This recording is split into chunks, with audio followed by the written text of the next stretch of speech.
I'm Bessie. I still remember that moment in the hospital conference room when everything came to a head. Daniel, with a calm yet menacing look, stood before me, and I knew that the truth was about to shatter my world. It all started on a cold winter day. I was in the nursery, folding small towels into the drawer. The wind outside carried the scent of the first snow, and my phone vibrated. On the screen, it was the Colorado State Patrol. The message said, "Mrs. Thompson, your husband, Ethan Reed, has just been taken to stay. Mercy." My world tilted at that moment. I held on to the edge of the crib to steady myself, and the officer's voice on the phone was hesitant, as if he was afraid to break something inside me. And then he said, "And his wedding ring wasn't on his hand when we found him." I don't know how I managed to get to the car. The snow was falling heavily, and each flake on the windshield felt like a piece of my broken memory. The drive to the hospital was torture. Every red light, every slow car, and every ambulance siren felt like a test of my last bit of calm. When I arrived at the hospital, the smell of disinfectant mixed with the cold air hit me. I went to the intake desk and asked about Ethan. The nurse told me he was in the temporary observation bay and that the passenger with him was also brought in. When I saw the name on the form Ava Hill, a neighbor who always brought me warm cookies, a cold rush hit my chest. I followed the nurse's directions to the room.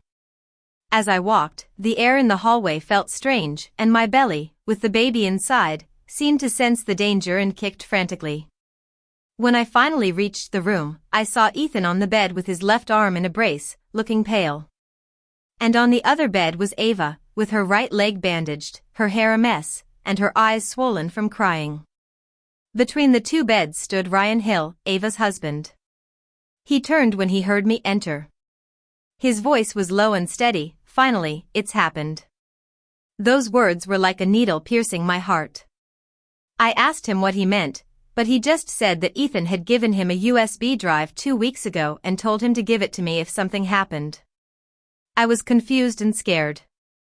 Ryan explained that Ethan had discovered something dangerous about the building's management board. There was money being siphoned off, and someone didn't want him to know the truth. Ava then said that her sister, Lily, had gone missing 6 months ago, and she thought it was related to the money laundering. She and Ethan were trying to find out what was going on. I was still trying to process all this when Ethan woke up. The first thing he said was, "Bessie, don't go back to the apartment. Don't go home." I asked why, and Ava whispered that someone had tried to kill him, not because of her. We then watched the video on the USB drive. It showed a man in a black hoodie opening Ethan's car in the underground parking garage. Ethan said they were planting something to make the engine start, and they did it because he knew too much. Later, we found out that Ryan had some suspicious behavior. When we were in the conference room with a federal agent, Ethan's phone showed that a crucial message had disappeared. Ava also slipped me a note that said "Don't trust."